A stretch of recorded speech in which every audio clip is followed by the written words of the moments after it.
Photography Mitchell Sams who, in Kim Jones' 7 years as men's style director at Louis Vuitton, he reinvented and repositioned the luxury house's menswear offering as the one to watch. In just 2.5 months at Dior, his debut collection hints that he will do the same, and how he's begun to renovate his new home will surprise some. From hyped new arrivals to an inspired old guard, a new energy has swept through the luxury houses of Paris. Its artistic directors are offering multiple definitions of what luxury is in 2018. For Jones, working with an atelier for the first time, luxury is reinterpreting the codes of Monsieur Dior through the language of his couture house. A curation of the past, reinvented for the now. I'm the designer for Dior, but I work for them, he explained in a preview at his atelier. It's about them first and me interpreting it.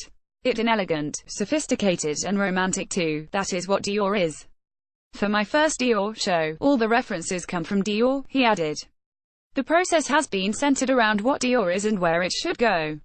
So, Jones dipped into the house's archive and drew inspiration from Christian Dior's private life as well as his creative output. This was Dior through Kim Jones' eyes. What? From the unveiling of the KAWS reimagined Dior B, Kim's new Dior Dawn hinted at a fun-filled reawakening of the historic house. Energy, fun, color. That's what I think people want these days, he explained. The world can be quite bleak, so let's help people enjoy it. For the show, Jones commissioned KAWS to create a 10-meter-tall BFF, a hybrid of the artist's signature figure with the character of Monsieur Dior himself, covered in roses and peonies, with Dior's dog Bubbles in its arms. The world was that much brighter, but there was a serious craft focus too. Beyond the set and a few raver BFF-adorned accessories, the collection was a celebration of the atelier, the house history and the talent of his co-collaborators, KAWS, AMBUSH and Alex Matthew Williams. The only things I've looked at here is women's wear, Jones explained.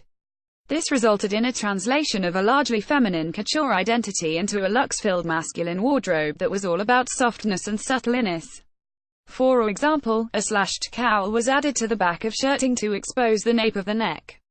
Throughout there was fluidity between the past, present and future. The new Dior jacket, the tailleur oblique, wrapped around the body in a diagonal line, referencing the shape of Monsieur Dior's Autumn-Winter 1950 collection. It came in both featherweight cashmere and summer mohair, as well as in the British wools beloved of Dior himself. Elsewhere, the Toile de Jouy from the original Dior boutique at 30 Avenue Montaigne, decorated by Victor Grandpierre in 1947, appeared as jacquards and embroidered on materials as diverse as nubuck leather and executed in feathers. This combination of traditional craft with modern innovations was central to Jones' fusion of couture with sportswear. Wow! Like the couture-infused collection, the accessories also drew on the inimitable Dior heritage. The iconic saddlebag was interpreted for men for the first time and offered in a crossbody, the accessory of the moment, a backpack and belt bag styles. It cleverly appeared elsewhere as pockets on leather jackets too. Beyond the saddlebags for men, it's the details, which may have been difficult to appreciate on the catwalk, that demand to be adored. Floral motifs were constant and united the obsessions of the two Dior creators past and present. Both Dior and Jones love nature and gardens. The femmes fleurs were drawn from Dior's personal porcelain and were at their more wow when feather embroidered by Le Merrier and overlaid with vinyl. The effect mirrored the glaze of bone china. I didn't have an atelier at Louis Vuitton, so here we had clothes on the third day of me being here, he explained. It's a dream to work in this environment and this great team around me. It's a couture-based process. You have that top-level customer, where you're giving them things for different occasions. It's not just a fancy piece, it can become a reality too, he added. Such details are hard to spot when scrolling through catwalk images, but, when seen in person or actually worn, are true luxury. Photography Mitchell Sams